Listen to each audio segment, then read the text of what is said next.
Companies exist to provide goods and services to members of society, to consumers.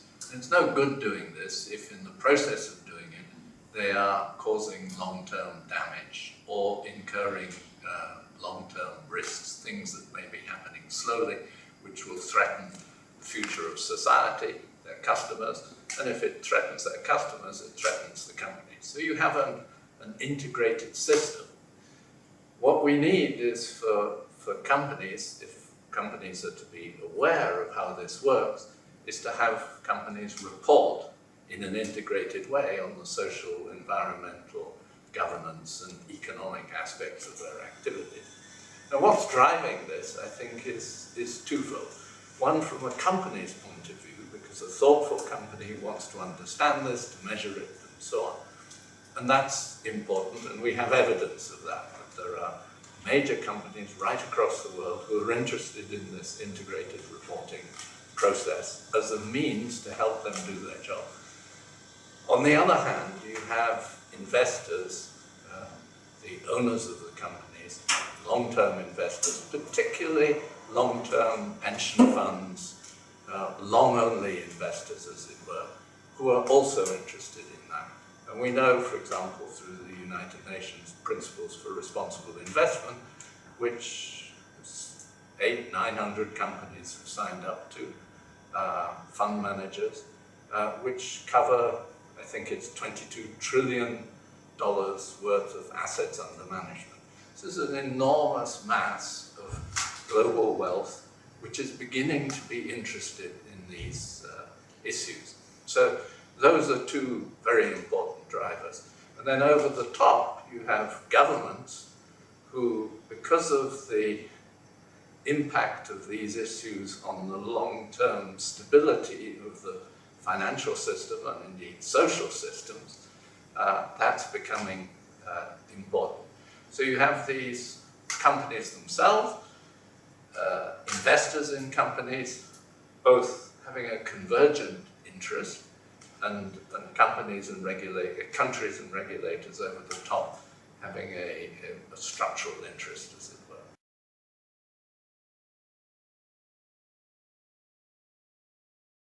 I mean, one of the key challenges is that, of course, it's complicated. There are many subjects.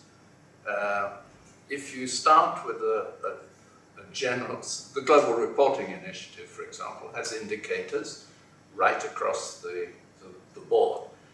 For different sectors, some of these indicators will be more important. For energy companies, for example, clearly climate is important, although we all have an impact on climate. For mining companies, it could be waste, impacts on water, and so on. So I think people getting used to the process of seeing what to measure, how to measure it in simple ways, and that's spreading because the United Nations Global Compact, which is, there are about 8,000 organizations across the world involved in it, they also report in a somewhat integrated manner in their communications on progress, on how they are fulfilling their obligations to comply with the 10 principles of the Global Compact.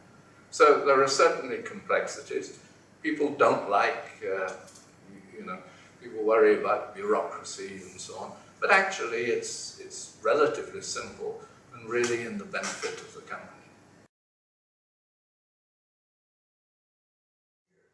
Well, I think the next step is to get some good models. There are a number of companies who are interested in the development of this process, in piloting it.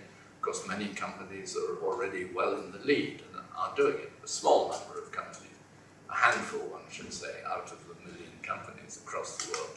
So it's to find, the next step, I think, is to find a group of companies in different sectors, different kinds of businesses, 8 or 10 sectors, right across the world, so you don't have a regional bias, who are applying this, and then out of that we will see the commonalities and so on, and get a general framework. That's a very important next step. A little bit further on than that is to get the governments and regulators in one form or another, be it through the G20 or be it through regulation methods, financial stability groups and so on, to get them engaged so that we begin to build a regulatory framework within which this system will